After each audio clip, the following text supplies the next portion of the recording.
Shake Shack boy Shake Shack Big time, Shake Shack. Baby Shack.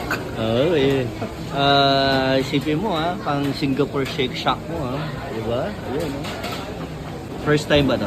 Hindi. Talaga? Pero sa Pinas kasi, ano lang tayo? Angel's Burger, Minute, gano'n. Kaya gano'n lang tayo, coach. Mga buy one, take one. Pag medyo nakakaluwag, McDo, Wendy's, yan. Jollibee. Jollibee. Ikaw ba first time mag-Shake Shack? First time sa kaya ketchup lagi paborito. First time mo mag-Shake Shack? First time lang. Tingnan natin kung masasarapan ka. Diba?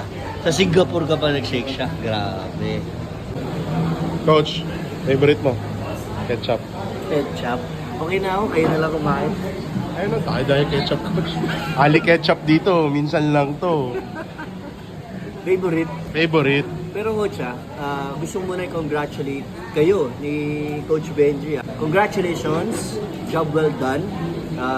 Tsaka syempre, champion ng ating Go Hard Basketball. Team Pilipinas, under 12 division.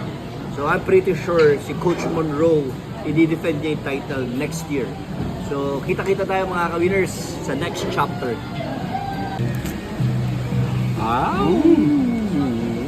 Winner? Aha. Ang layo sa Sabi natin bagitin. Basta masarap. Favorite mo din yung ketchup Sarap. Shake Shack dito sa Singapore pa natikman. Winners. Thank you, PYD. The winners. Siyempre, favorite. Tingnan natin kung magkasing sarap sila ng Angel's Burger. Hindi, siyempre Shake Shack din.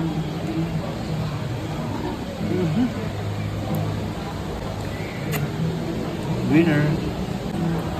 Thank you very much, PYD. Siyempre, ka-winners. Yan. Ay, follow nyo ka-winners coach Subscribe na kayo Yan Dito muna kami. Para sa pangarap. Para sa pangarap to. Coach Jimmy, are you taking me to the steakhouse again? I'll see you in June.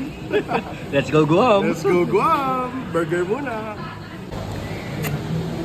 Winner.